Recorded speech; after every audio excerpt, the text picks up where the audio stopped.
You black African cow, who let you in here? Heritage National Bank. A branch manager named Todd Whitmore is holding a $10 million certified check, and he's laughing in the face of the black woman who brought it in. Denise didn't flinch. I'd watch your mouth. I need to deposit this. She set her ID on the counter and looked him dead in the eye. Call your 10 Furry National, sir, to see Todd held the check up to the light, then slowly wiped the bottom of his shoe with it, back and forth, like cleaning dirt off his sole. Feels about right. Paper from your kind always ends up on the ground anyway. The lobby went silent. Denise didn't blink, just watched him dig his own grave, one word at a time. Nobody knew who she was.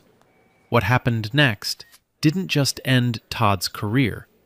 It shook an entire bank to its foundation.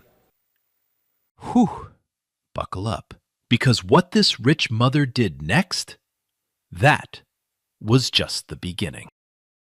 Let me tell you about Denise Caldwell Harper. Because what Todd Whitmore did in that lobby, he had no idea who he was talking to. Denise grew up on the south side of Ridgemont Heights. Same neighborhood, same cracked sidewalks, same corner store that still sells Lucy's behind the counter. Her grandmother, Ruth Caldwell, raised her in a 2-bedroom brownstone 3 blocks from that bank. Ruth worked 2 jobs, housekeeper during the day, hospital laundry at night. She saved every dollar she could. And in 1971, she walked into Heritage National Bank to open a savings account. They turned her away, told her they weren't accepting her kind of deposits. Ruth never went back. But she kept that rejection in a shoebox under her bed until the day she died. Denise found it when she was 17. A handwritten note on Heritage National letterhead. 2 sentences. Account application denied. Applicant does not meet branch requirements. That note changed Denise's life. She put herself through college on scholarships and part-time jobs, got her MBA at Wharton, spent 12 years on Wall Street learning how money really moves. Then she did something nobody expected. She came home, back to Ridgemont Heights. She took everything she'd learned and built Caldwell Capital Group from a 1-room office above a barbershop. 20 years later, that company manages $2.3 billion. Not in oil, not in tech stocks, in communities, affordable housing, small business loans, health clinics in neighborhoods that banks like Heritage National had abandoned decades ago. Forbes profiled her twice. She'd shaken hands with a former Secretary of Commerce. But if you saw her on the street, you'd never know. That was the point. Denise didn't wear designer labels. No Gucci, no Louis Vuitton. She wore linen blazers and white tees. Her watch was her grandmother's, a thin gold band, scratched and faded. She drove a 10-year-old Volvo with a dent in the rear bumper. She didn't need anyone to see her wealth. She needed them to see her work. The morning of the deposit, Denise stood in her kitchen, Ruth's kitchen, the same brownstone, the same percolator on the counter, and stared at a photograph on the wall. Ruth, 1971, standing outside Heritage National Bank, young, proud, turned away. Denise picked up the phone and called Pat. "I'm making this deposit in person, at that branch." Pat Okonkwo, her chief of staff, knew better than to argue. But she had concerns. "I checked the reviews last night. 3 stars, multiple complaints. One customer said the manager made her cry over a wire transfer." "Good," Denise said. "Then they need this money more than they know." The deposit wasn't random. $10 million, the anchor for a community development fund, affordable housing, small business grants, a new clinic. Denise had chosen Heritage National specifically because it still had branches in underserved neighborhoods. She wanted her money working locally, in the same zip code where her grandmother scrubbed floors. Pat picked her up at 9. In the car, Pat set her phone on the dashboard mount. She always recorded in professional settings, a habit from her consulting days. "Just in case," she said. She'd been saying that for 6 years. It had never mattered before. As they pulled into the Heritage National parking lot, Denise noticed a small security camera above the entrance. She mentioned it to Pat. "Good, at least they've got cameras." She said it like a passing thought, like it meant nothing.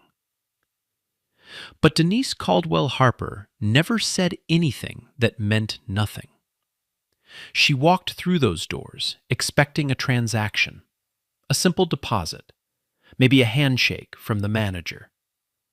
She had no idea she was about to relive her grandmother's nightmare, 53 years later, in the exact same building. Denise and Pat walked into Heritage National at 9:15.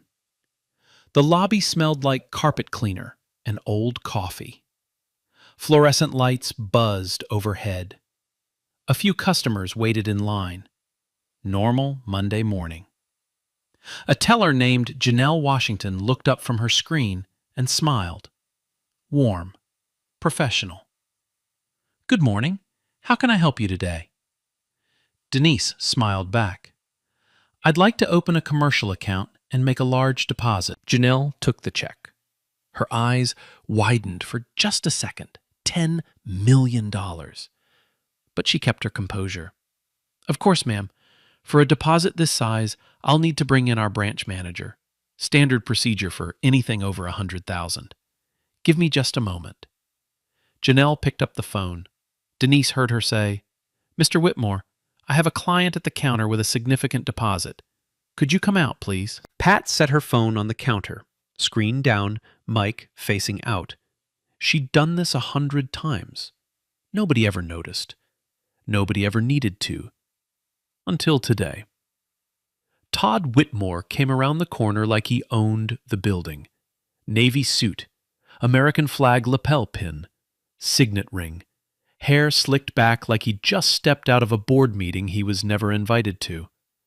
He walked with the kind of authority that came not from earning respect, but from assuming it. He looked at Janelle, then at Pat, then at Denise.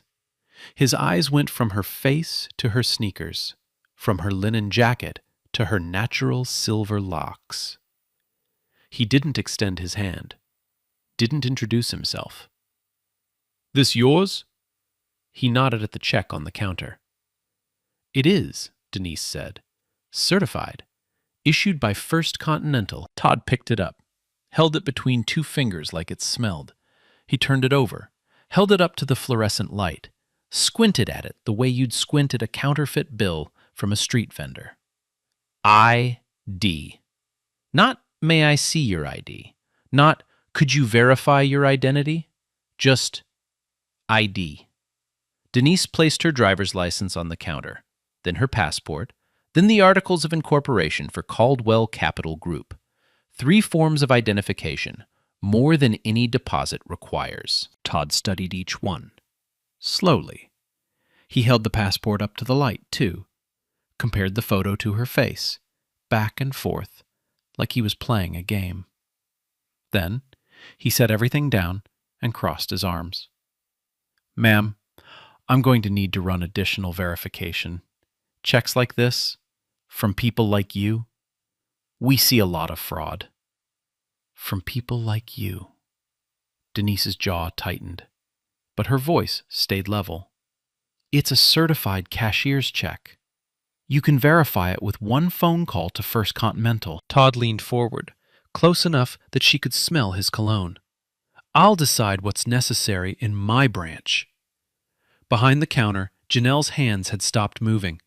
Her eyes were locked on Todd. This wasn't the first time she'd seen him do this. She'd watched it happen to a black business owner last month, a Latino couple the month before. Always the same tone, always the same look. But she'd never seen him do what he did next. Todd looked at the check one more time. Then he looked at Denise. And what he did next, every single person in that lobby would remember for the rest of their lives. He took the check, lifted his right foot onto the edge of the counter, and wiped the paper across the bottom of his shoe. Heel to toe. Slow. Deliberate. Like he was polishing leather with a rag. Then he held it up. A dirty shoe print smeared across $10 million. And said, "You black African cow. Who let you in here?" Denise didn't move. "Feels about right," Todd continued, tossing the check onto the counter. "Paper from your kind always ends up on the ground anyway." The lobby froze.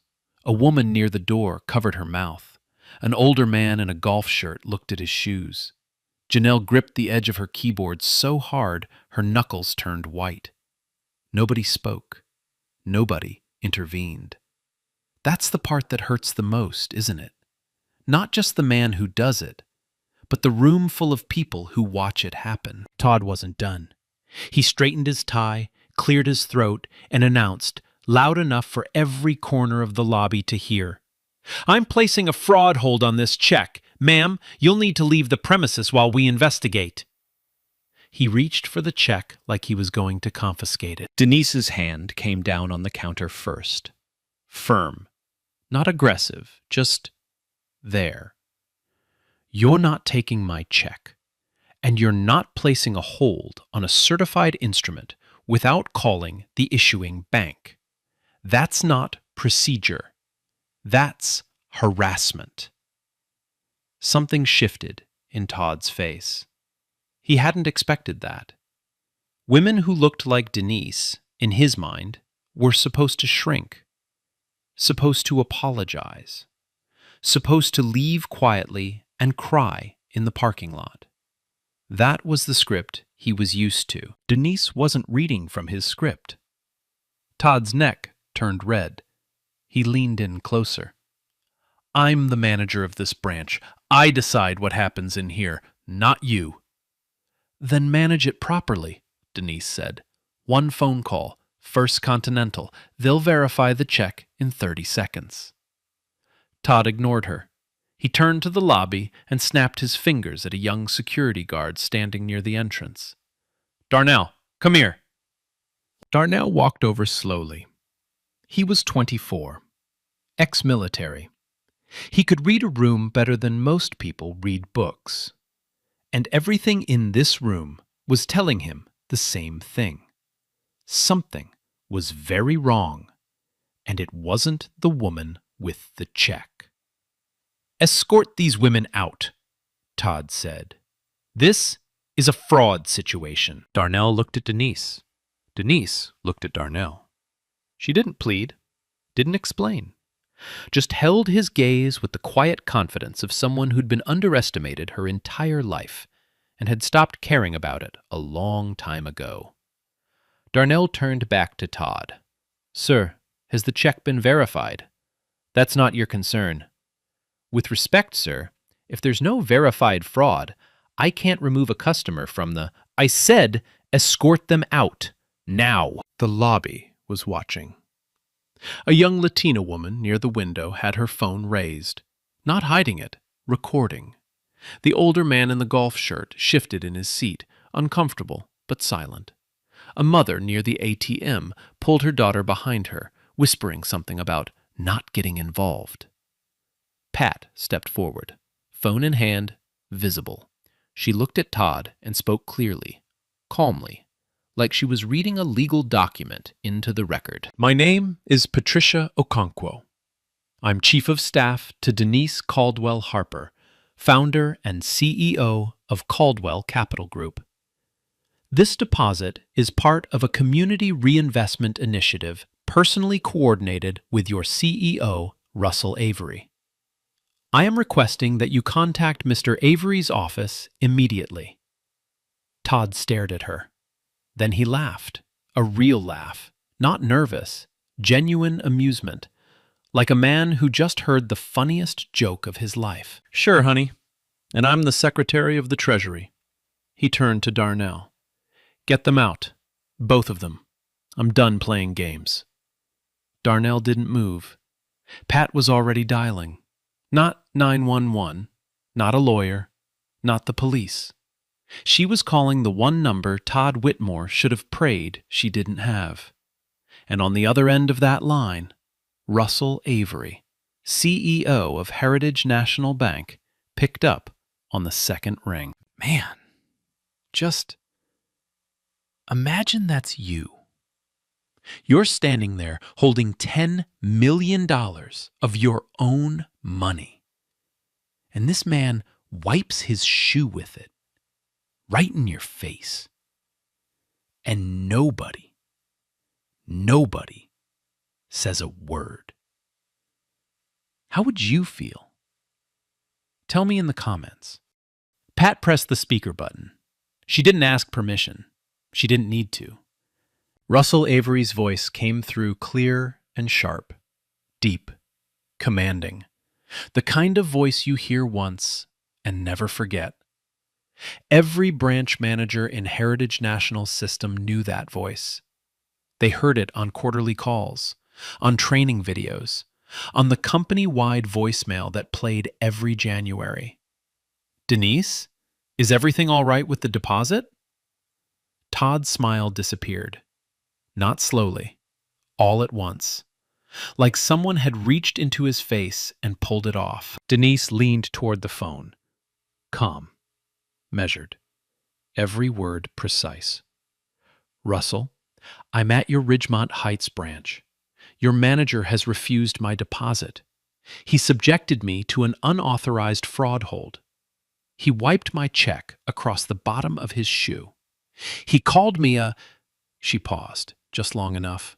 "Well, you'll hear it on the recording. And right now, he's trying to have me removed by security." Silence on the line. 3 seconds. 5 seconds. The entire lobby held its breath. Then Russell spoke. 2 words. Cold as steel. "Put him on." Pat held the phone out toward Todd.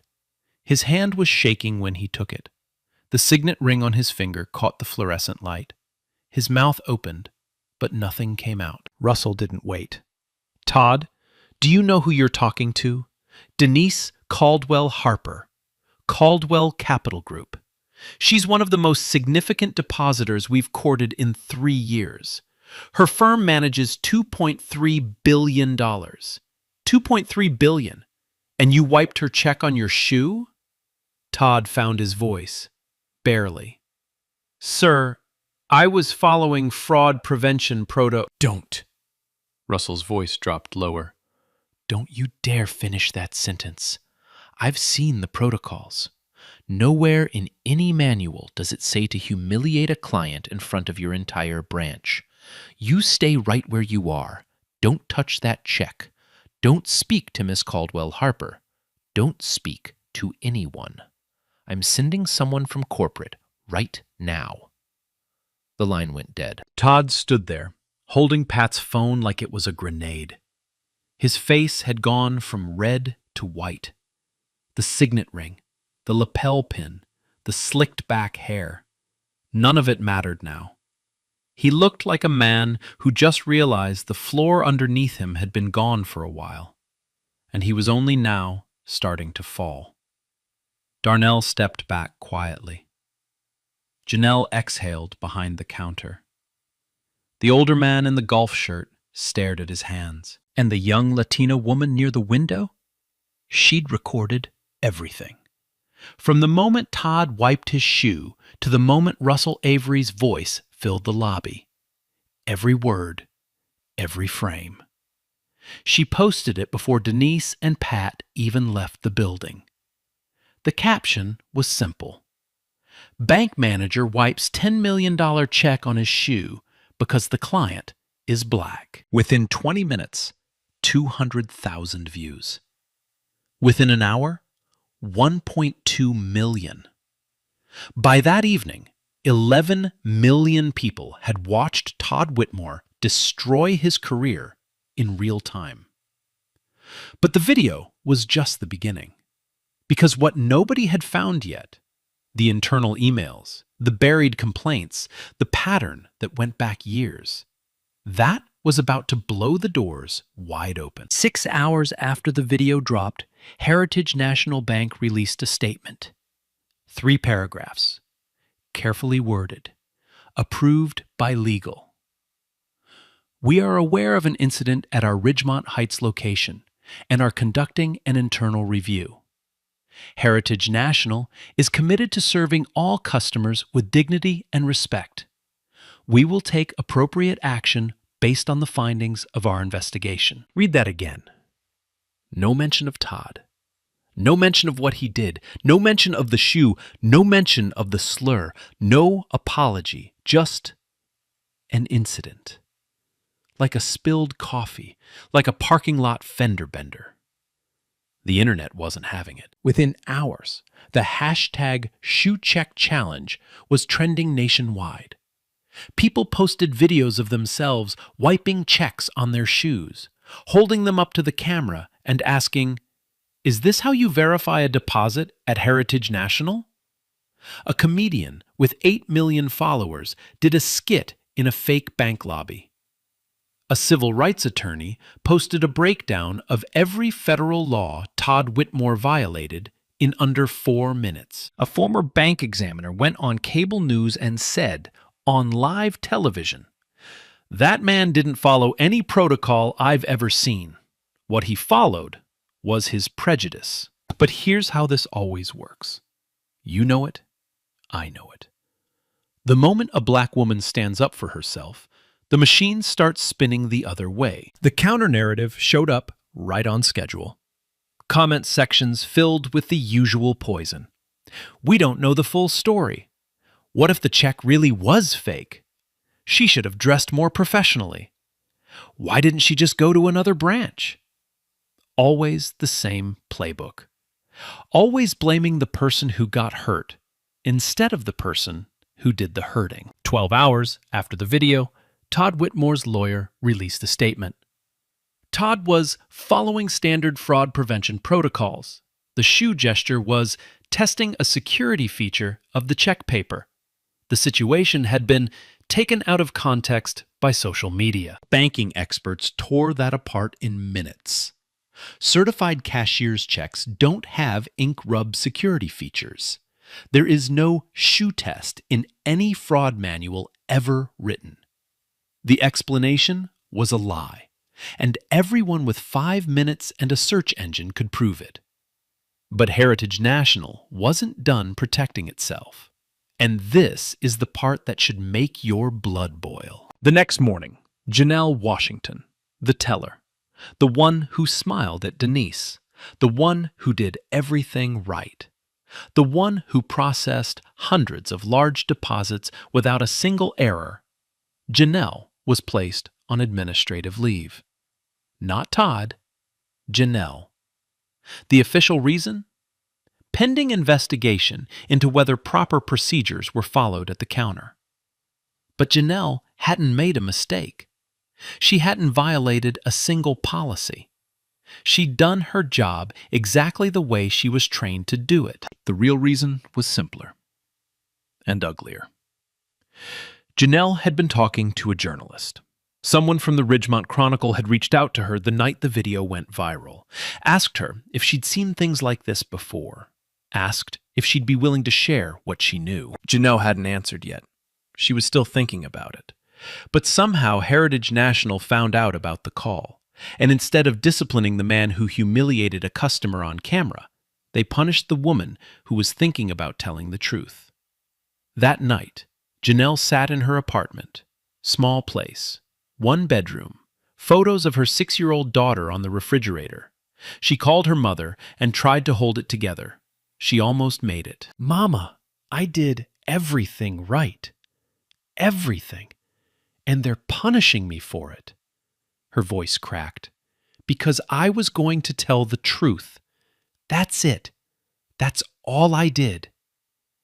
Her mother said what mothers say, that she was proud of her, that the truth always wins, that God sees everything. But Janelle wasn't so sure, because from where she was sitting, it looked like the only people getting punished were the ones who didn't do anything wrong. Now, the journalist Janelle had been talking to, his name was Derek Hollins, investigative reporter, 14 years at the Ridgemont Chronicle. And what Janelle didn't know yet was that Derek had been building a file on Heritage National Bank for 2 years.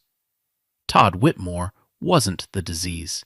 He was just the most visible symptom.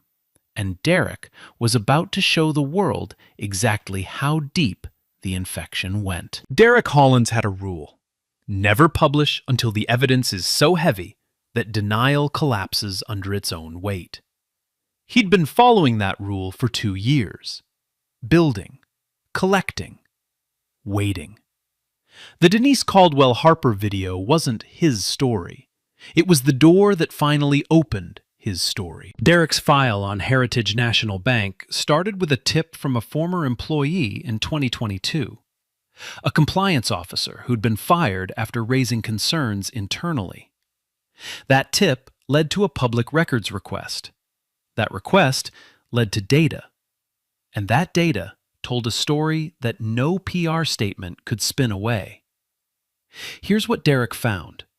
Black customers at Heritage National branches were 3.4 times more likely to have their deposits flagged for additional verification than white customers making identical transactions.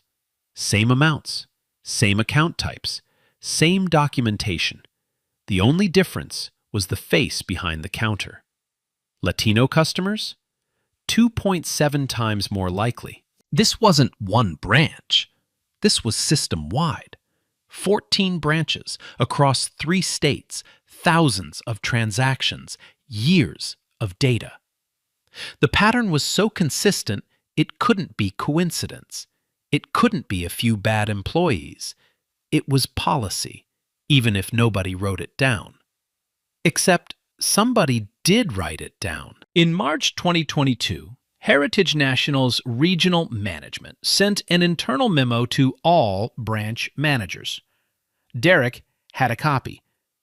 The language was careful, the kind of careful that lawyers craft when they want to say something illegal without technically saying it. Branch managers are encouraged to exercise heightened scrutiny on accounts that present atypical risk profiles. Factors to consider include transaction history, account age, and client presentation. Client presentation. Read that phrase again. Client presentation. That's not a banking term. There's no definition for it in any compliance manual. It doesn't refer to documents or credit scores or account balances. It refers to how someone looks when they walk through the door. And in practice, at every branch Derek investigated, atypical risk profile meant one thing: black or brown skin. But the memo was just the foundation. What Derek built on top of it was devastating. He pulled the complaint records for every Heritage National branch in the Ridgemont region. And there, buried in filing cabinets and internal databases that nobody ever expected a journalist to see, he found Todd Whitmore's history. 6 complaints. 6. Over 4 years. Complaint 1. A black business owner named Raymond Foster tried to wire $50,000 to a supplier. Todd flagged the transaction for verification. Raymond waited 4 hours. When he went to a different Heritage National branch the next day, the same wire cleared in 10 minutes. Complaint 2. A Latino couple, the Garcias, applied for a mortgage through Todd's branch. Their application was lost. They resubmitted. Lost again. Third time, they were told their income documentation was insufficient. Their combined household income was $140,000. They had perfect credit. Complaint 3. A black college student named Tasha Williams deposited a scholarship check for $12,000. Todd froze her account for 11 days. The scholarship office had to intervene directly. Complaints 4, 5, and 6. Similar patterns, different faces, same outcome. Every single complaint was investigated internally by Heritage National's compliance department. Every single one was dismissed. No discipline, no retraining, no note in Todd's personnel file. Nothing. 6 people walked into that bank and were treated like criminals because of how they looked. 6 people filed formal complaints. 6 times the system looked at what happened and said, "This is fine." And then there was the money trail. Derek dug into the branch-level financial data and found something that made the discrimination not just cruel, but calculated. Heritage National's Ridgemont Heights branch sat in a majority-minority zip code. 63% Black, 21% Latino. But the branch's premium services, wealth management, investment accounts, priority lending, were overwhelmingly directed to a small, predominantly white clientele in the same area. Account fees for Black customers averaged 31% higher than fees for white customers with similar balances. Loan approval rates for Black applicants were 42% lower. The branch had the lowest community reinvestment score in Heritage National's entire system, dead last out of 112 branches. But it had the highest risk flag rate in the company, 3 times the national average. And Todd Whitmore was proud of it. In a 2023 performance review, which Derek also obtained, Todd's supervisor praised his vigilant approach to risk management. Vigilant. That's what they called it. Vigilant. Derek organized everything: the memo, the complaints, the data, the money trail, the performance reviews. Time-stamped, sourced, cross-referenced. 2 years of work laid out like a prosecution brief. Then he called Denise. She agreed to meet the same day. They sat across from each other in a coffee shop 3 blocks from the bank. Derek laid out what he had. Denise listened without interrupting. When he finished, she was quiet for a long time. Then she said something Derek would never forget. "My grandmother walked into that bank in 1971. They turned her away. I walked in last week. They wiped their shoes with my money." She paused. "I didn't come back to get revenge, Derek. I came back to prove things had changed. They haven't. So now, we change them." That afternoon, Denise's legal team began preparing formal complaints to the Office of the Comptroller of the Currency and the Consumer Financial Protection Bureau. But someone inside Heritage National had been watching, and they were about to make sure all of this disappeared. Or at least, they were going to try. The system doesn't fight you with fists. It fights you with phone calls. Quiet ones. The kind nobody can trace. The kind that sound polite but carry threats in every syllable. 3 days after Denise met with Derek, Heritage National's legal team sent a cease and desist letter to the Ridgemont Chronicle. 14 pages. The internal memos Derek had obtained were stolen proprietary documents. Publishing them would constitute misappropriation of trade secrets. The bank was prepared to pursue all available legal remedies. The Chronicle's parent company, a mid-size media group that had been cutting costs for 5 straight years, got nervous. Legal battles cost money. Money they didn't have. Derek's editor called him into the office and told him the story was being paused. Not killed, paused. pending legal review. Derek knew what paused meant. It meant buried. It meant the same thing Heritage National had done to 6 complaints and 1 compliance officer. Make it disappear. Wait for the news cycle to move on. Let the silence do the work.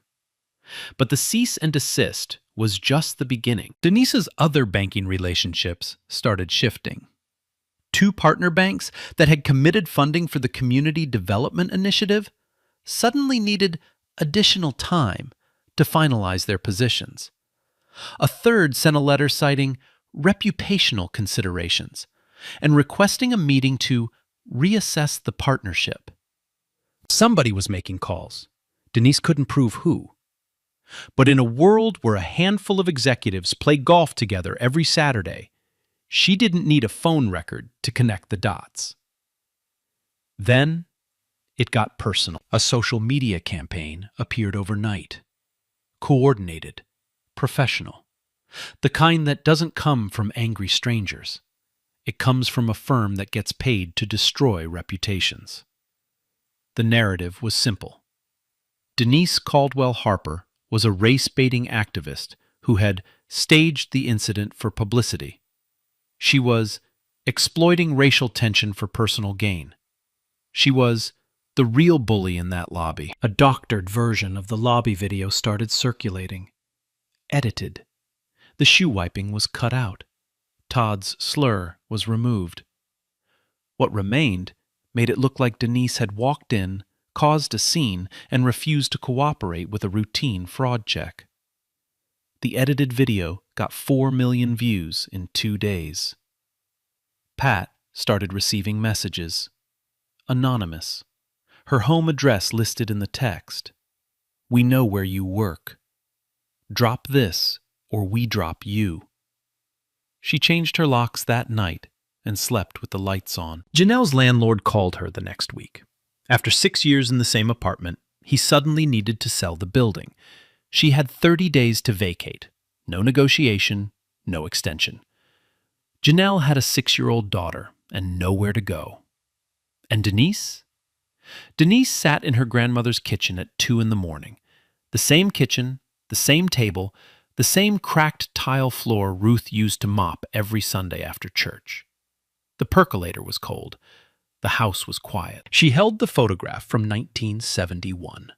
Ruth, standing outside Heritage National, young, proud, turned away. And for the first time in this entire story, Denise cried. Not the kind of crying you do when you're sad, the kind you do when you're exhausted from fighting a war that your grandmother fought, and your mother fought, and you're fighting, in the same building, against the same walls, 53 years later. The kind of crying that comes from the bones. She sat there for a long time. Then she picked up the phone and called Pat. They want me to be tired. They want me to stop. Her voice was raw, scraped. And I am tired, Pat. I am so tired. Silence on the line. Then Denise said something Pat would carry with her forever. But tired and done are 2 different things. She didn't know it yet. But the thing that would turn everything around was already sitting in someone's inbox. And that someone had just lost her apartment, her job, and the last reason she had to stay quiet. Janelle Washington had nothing left to lose. And that made her the most dangerous person in this story. Janelle sat on the floor of her apartment, surrounded by moving boxes. Her daughter was asleep in the next room. The eviction notice was on the kitchen counter. Her termination letter was on top of it. 2 pieces of paper that erased 6 years of perfect work and 6 years of paying rent on time. She opened her laptop and stared at the screen. For 3 years, Janelle had been CC'd on internal emails as the senior teller at the Ridgemont Heights branch. She never asked for them. They just came. Branch communications, staff memos, account flagging reports, Todd's messages to regional management about suspicious activity at the counter. She'd saved them all. Not because she was planning anything, because Janelle was organized. She kept records. She kept receipts. It's just who she was. But tonight, sitting on that floor, with her life in boxes, she read through those emails with different eyes. There it was, in black and white. Email after email, where Todd described the customers he'd flagged. And every single description included the same detail. Not account type, not transaction history, not documentation issues. Race. Every time. Black male, mid-40s, presenting a cashier's check for $50,000. Flagged for additional verification. Hispanic couple, late 30s, applying for mortgage. Recommended extended review of income documentation. Black female, early 20s, depositing scholarship check. Account flagged for suspected fraud. Never once, not in a single email, did Todd flag a white customer. Not one. Hundreds of transactions, dozens of flags, and every face behind every flag was black or brown. Janelle closed her laptop, opened it again, closed it. Her hands were shaking. Then she picked up her phone and called Derek Hollins. "I have everything," she said. "Emails, headers, timestamps, metadata, 3 years of it. And I'll give you my written statement too. Every incident I saw with my own eyes, 14 of them, I counted." Derek was quiet for a moment. Then he said, "Janelle, once you do this, there's no going back. You understand that? I'm sleeping on the floor of an apartment I'm being kicked out of because I was thinking about telling the truth. There's nothing left to go back to." Derek met her the next morning. She gave him everything. He verified the email headers. Authentic, unaltered, time-stamped and routed through Heritage National's internal server. No lawyer in the world could claim they were fabricated, but Janelle wasn't the only one who'd had enough. 2 days later, a woman named Sandra Layton called a press conference. Sandra was 57, gray-haired, quiet. The kind of person who spent 30 years in corporate compliance because she believed the rules meant something. Sandra had been vice president of compliance at Heritage National. Past tense. She was fired in 2023. The termination letter said, "cultural fit." 2 words that meant nothing and everything at the same time. The real reason? Sandra had filed 3 internal reports flagging discriminatory patterns in Heritage National's flagging and lending practices. 3 reports. Each one backed by data. Each one sent to senior leadership. Each one ignored. After the 3rd report, Sandra was called into a meeting with Heritage National's general counsel. The meeting lasted 11 minutes. She was told her approach to compliance was not aligned with the company's strategic direction. She was escorted from the building that afternoon. Now, Sandra stood in front of cameras and laid it all out.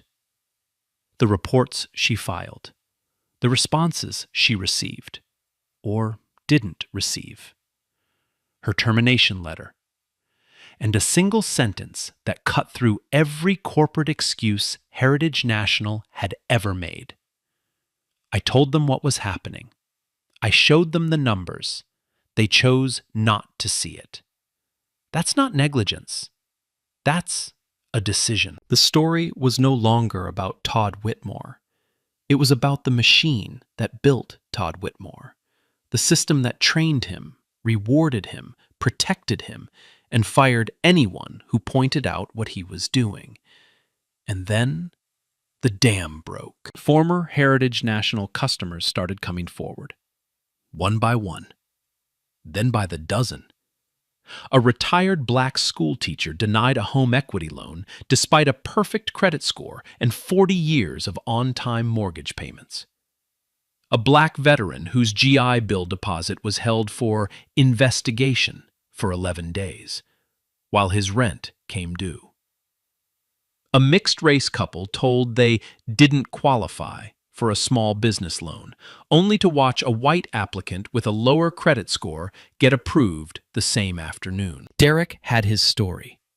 Data, memos, emails, testimony, footage, expert analysis, a pattern stretching back years, exposed from every angle. But Denise wasn't waiting for the article. She called a press conference of her own. She didn't stand behind a podium. She stood in front of her grandmother's brownstone. Same block, same sidewalk, same cracked steps. She announced the formation of the Caldwell Community Trust. $25 million. Dedicated to providing banking services, small business loans, and financial literacy programs to communities that institutions like Heritage National had abandoned. And she was pulling every dollar she had from Heritage National, every cent, redirecting it to 3 black-owned community banks. She looked into the cameras and said, "You wiped your shoe on my check. I'm going to build something you can never step on."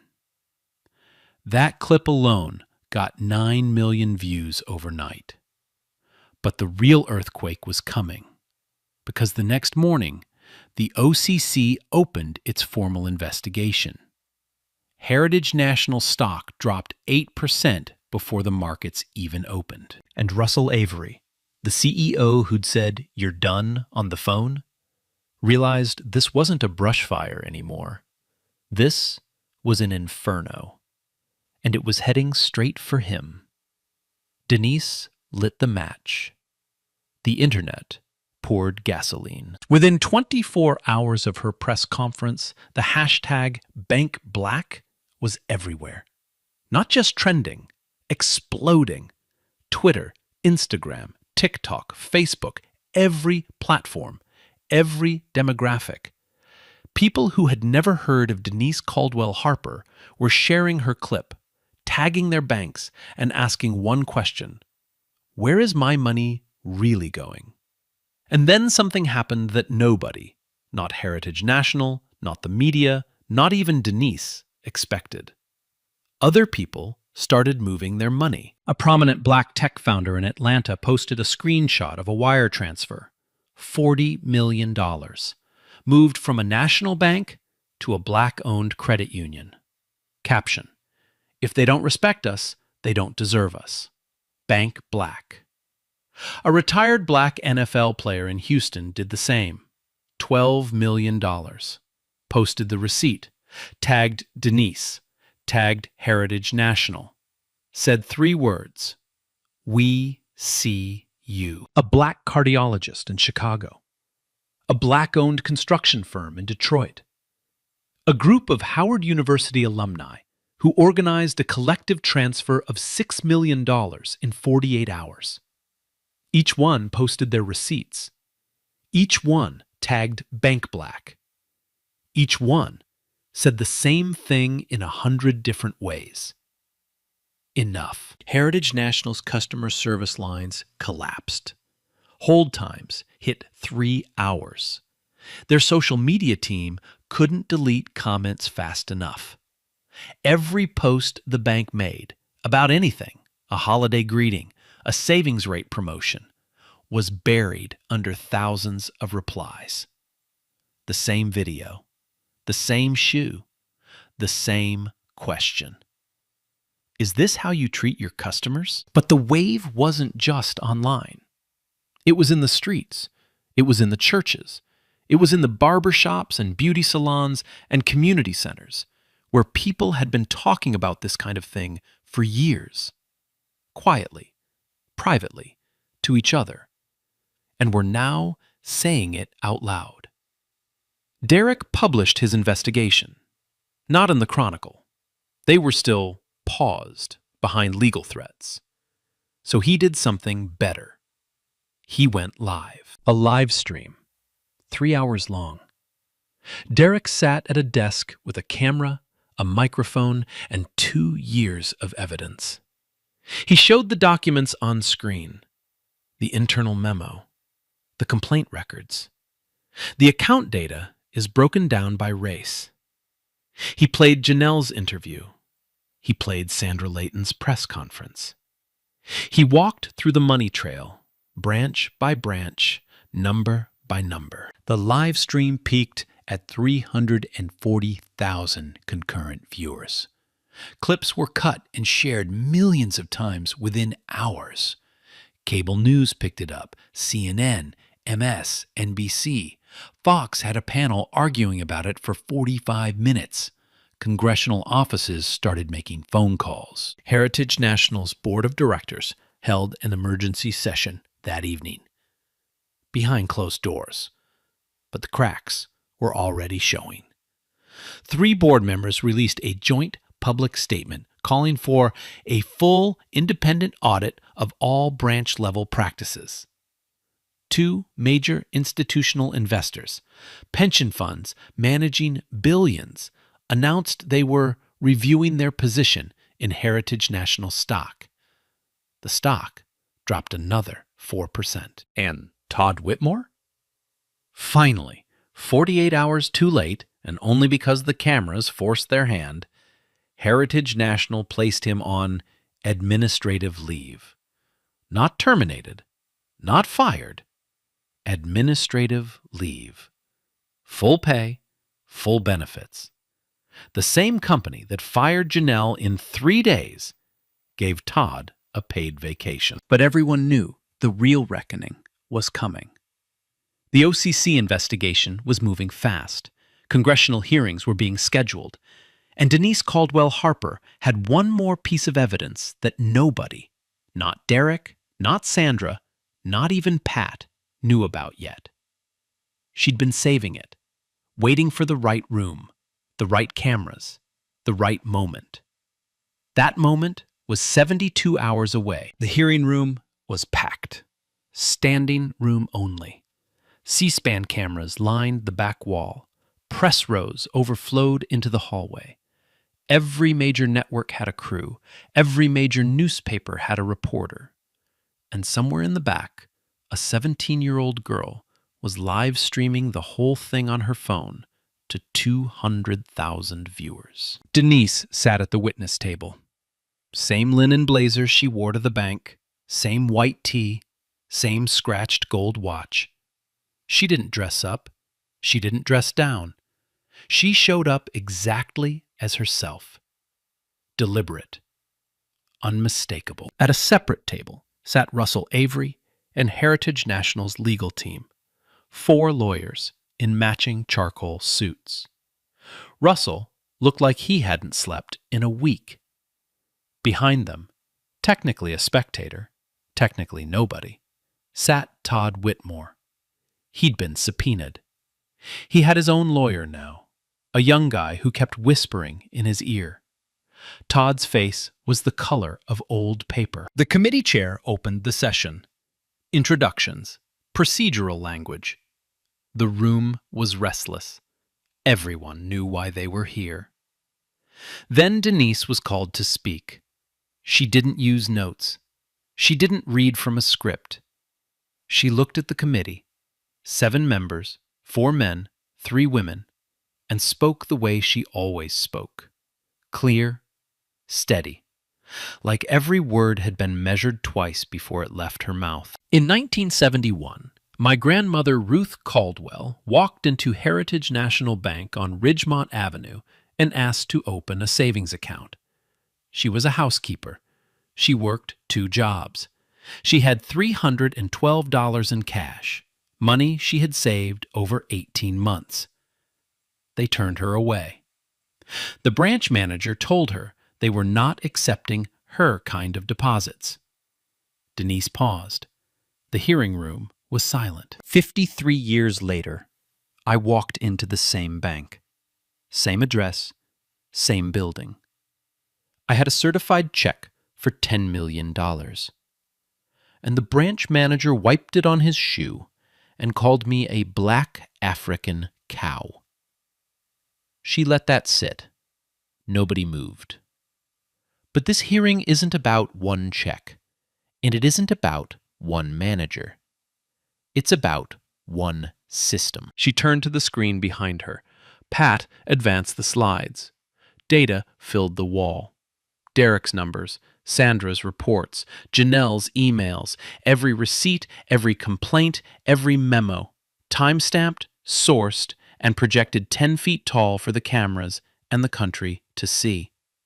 Denise walked through it all. The 3.4 times disparity in deposit flagging, the buried complaints, the retaliatory firings, the 2022 memo, the money trail, branch by branch, year by year, name by name. The committee members stopped looking at their papers. Their aides stopped typing. Everyone in that room was watching one woman dismantle an institution with nothing but facts. Then Denise said, "I have one more piece of evidence. It has not been published. It has not been shared. The committee is seeing it for the first time." She nodded to Pat. Pat pressed play. The audio was from Pat's phone, recorded in the lobby, after Todd wiped the check, after the slur, after Denise sat in silence and watched. There was a moment, captured in the background under the hum of the lobby, where Todd turned to Darnell, the security guard, and said something he thought nobody could hear. 6 words, quiet, almost muttered. But Pat's phone was 3 feet away, and the microphone caught every syllable. People like her don't have that. The hearing room went dead. Not quiet, dead. The kind of silence that has weight. Todd's face turned gray. His lawyer stopped whispering. Russell Avery put his head in his hands. The committee chair asked Russell if he wished to respond. Russell stood. He didn't look at his lawyers. He didn't look at his notes. He looked at Denise. Ms. Caldwell Harper. On behalf of Heritage National Bank, I want to say what should have been said in that lobby. We failed you. Todd Whitmore's employment is terminated, effective immediately.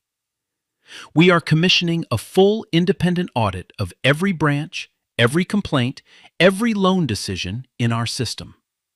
And we are establishing a $50 million community reinvestment fund, independently administered, to begin repairing the damage our institution has caused. He paused, the cameras held on his face. Your grandmother deserved better in 1971. You deserved better last month. Your community deserves better today.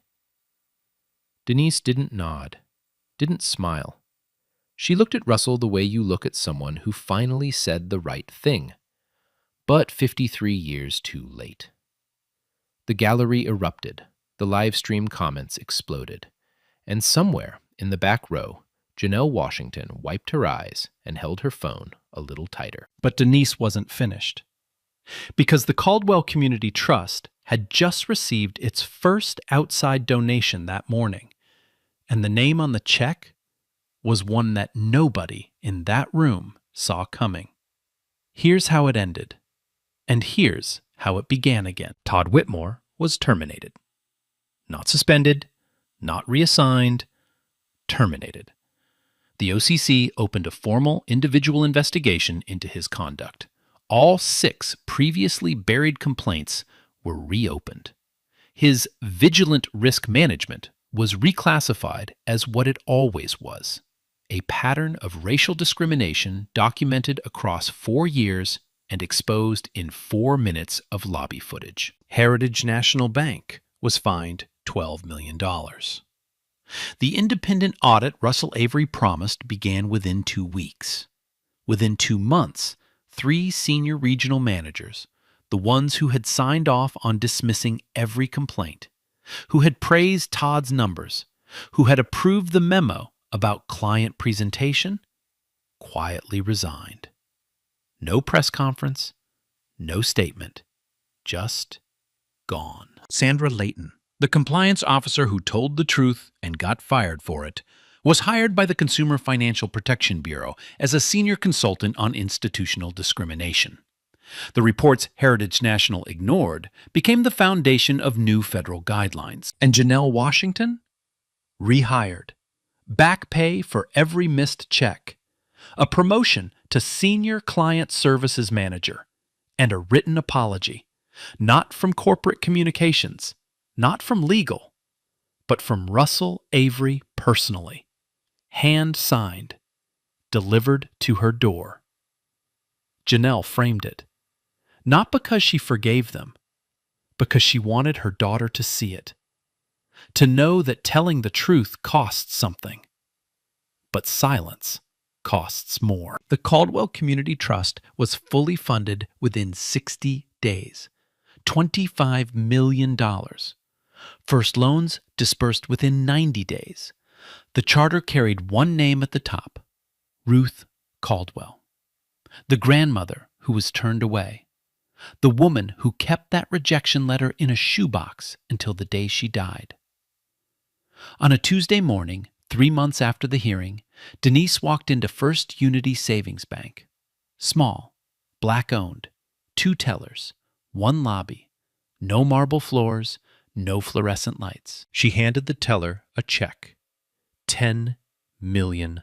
The teller looked at the check, looked at Denise, and smiled. "Welcome, Miss Caldwell Harper. We've been expecting you." Denise smiled back, the first real smile of this entire story. But this isn't the end. Not quite. 3 months later, Denise received a phone call. A school principal in Jackson, Mississippi, a 14-year-old black girl's college savings account had been frozen by a national bank. The reason listed on the hold? Suspicious activity. The activity?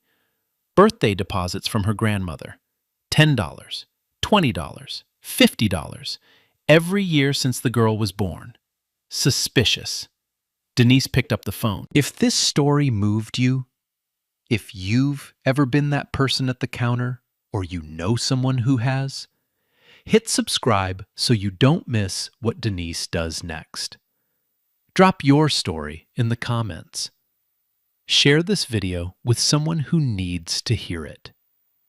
And remember, tired and done are 2 different things. Crazy, right?